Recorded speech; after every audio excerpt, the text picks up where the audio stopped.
When I was just a little girl, I asked my mother, what will I be? Will I be pretty? Will I be rich? Here's what she said to me. Hey, Sera, Sera, whatever will be, will be. The future's not ours to see. Hey, Sera, Sera. That was a song that my mother would sing on occasion. I'm not quite sure why she sang that song, if it was perhaps on days when she felt she needed to reassure herself about some of the choices that she had made in her life. Or did she sing that song because I asked her questions that she didn't want to have to answer? My mother had been a teenager in the 1950s right here in Los Angeles. It was a time of poodle skirts, rock and roll music, beach parties. And she had this whole great big life ahead of her. When she was 16 years old, she met my father. He was a handsome young man in a white Navy uniform. He had been raised a Mormon, and his parents couldn't afford to send him on a Mormon mission, so he joined the Navy instead for GI benefits. It was the only way that he could afford to pay for college. And he showed up at my mother's doorstep one day, and the rest is, as they say, history.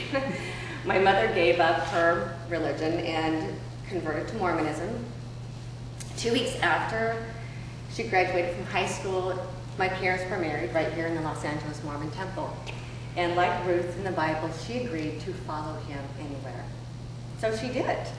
She followed my father back to Utah, where he went to college, and she started her family. Several years later, she followed him to this tiny little community that was just developing in the mountains of Montana.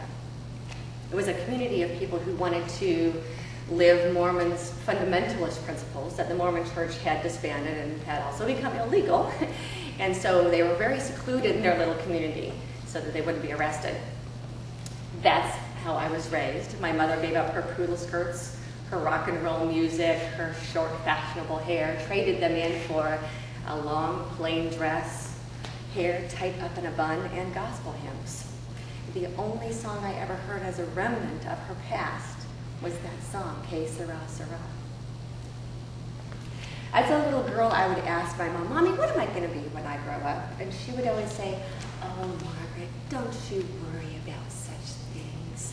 God has your life all planned out for you.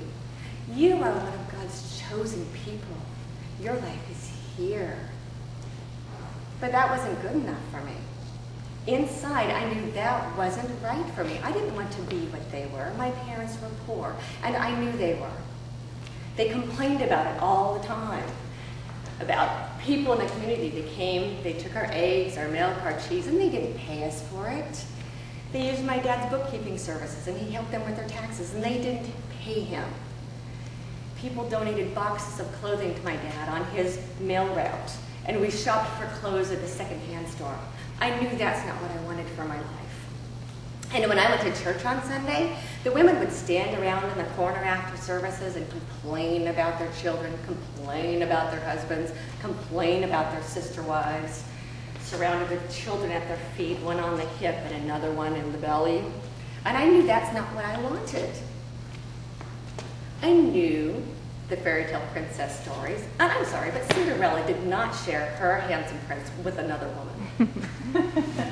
And the only time there was another woman involved in the story, it was in the form of an evil stepmother. I knew I didn't want one of those. None of my girlfriends liked their other mothers. When I was 12 years old, I ran away from home. I was a spirited child, and I did not want what they had to offer me. So I ran away, tired of my father's abuses, tired of the advances of men in the community. And they found me a few hours later, attempted to beat the spirit out of me, but it didn't work.